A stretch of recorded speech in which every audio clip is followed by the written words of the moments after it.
me. So everybody just follow me, cause we need a little controversy, cause it feels so empty without me.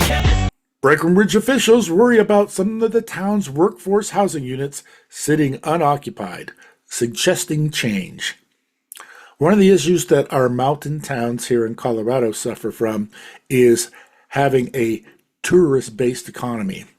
So what happens is in these areas, developers will build a lot of timeshares and hotels, which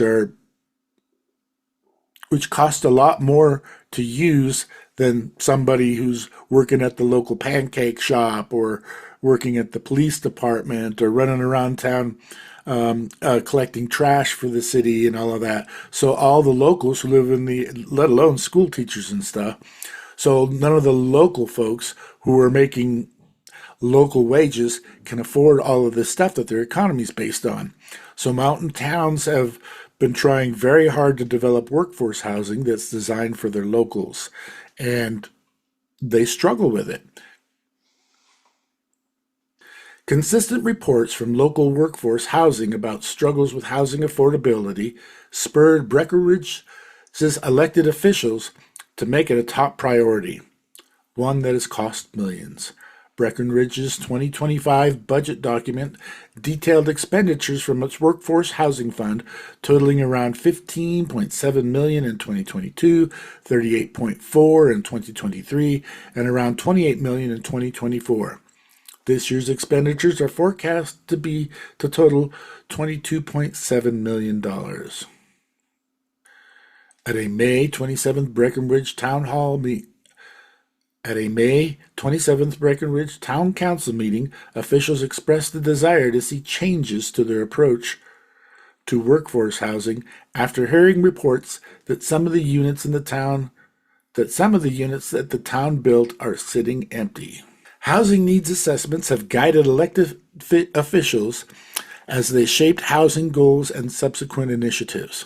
The most recent iteration, the 2023 Housing Needs Assessment, done for Summit County by the Root Policy Group, is a comprehensive document taking into account local, state, and federal data. While formulating the town's goals for 2026 to 2028, at the May 27th meeting, officials raised concerns about this key document. We've got workforce housing units sitting unoccupied for a long time, but the assessment says that we're desperately in need, Councilmember Dick Charleston said, referencing the most recent 2023 Housing Needs Assessment that said the town would need 1,171 units. Town Manager Shannon Haynes confirmed that there were empty units and said that the Gorman and Company workforce housing development, Vista Verde, currently has 12 vacant units. The units went live in the fall and came with a requirement mandating that the occupants work in Summit County for a minimum of 30 hours a week.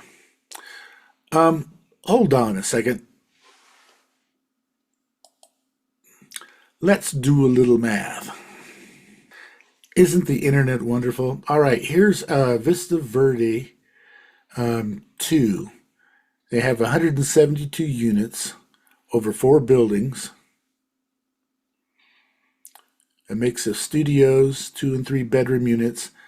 50% are at 80% AMI. That's the affordable mean income for the area up there, which I don't know what it is off the top of my head. So if we do a little math, 172 minus 12 open units, divide that by 172, that equals 93% occupancy. Seems to me that that would be pretty good, or about a 7% vacancy rate. Alrighty, so let's back up and see what's going on here. Town Manager Shannon Hayes confirmed that there were empty units and said,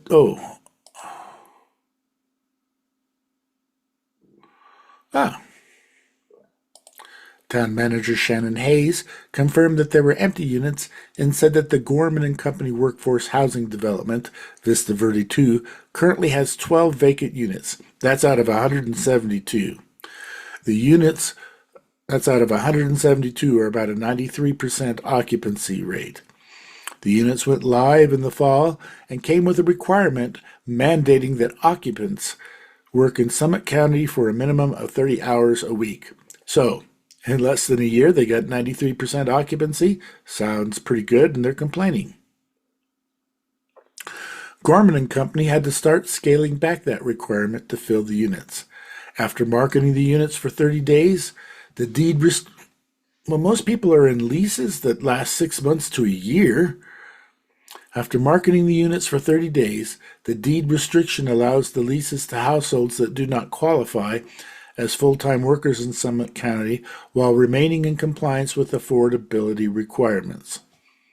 Colorado Marketing President Kimball Krangle said in an email. Haynes said at the May 28th meeting, the price has a lot to do with units being open. Wait, what? Affordable units are too expensive for people who need them to be able to move in, even with a full-time work requirement? People still can't afford them? That's messed up. The number one thing is those units should be priced low enough to where people can afford them in the first place. That's the reason they built them. Well-meaning legislation that's gone astray, whether by design or whether it's poorly crafted. The result is that the same people who need low-cost housing still can't afford it. And how much money did the city spend to get there? This is what happens when you put restrictions on such properties that are placed on the individual's income rather than the restrictions being placed on the developers and the landowners and what they can actually charge.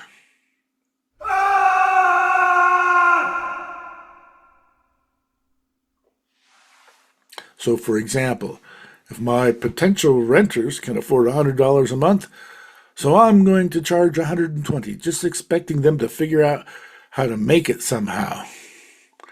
Now extrapolate that to the actual price of rental units in general, and you get the picture about how affordable government-subsidized units can eventually be unaffordable to the people that they were built for in the first place.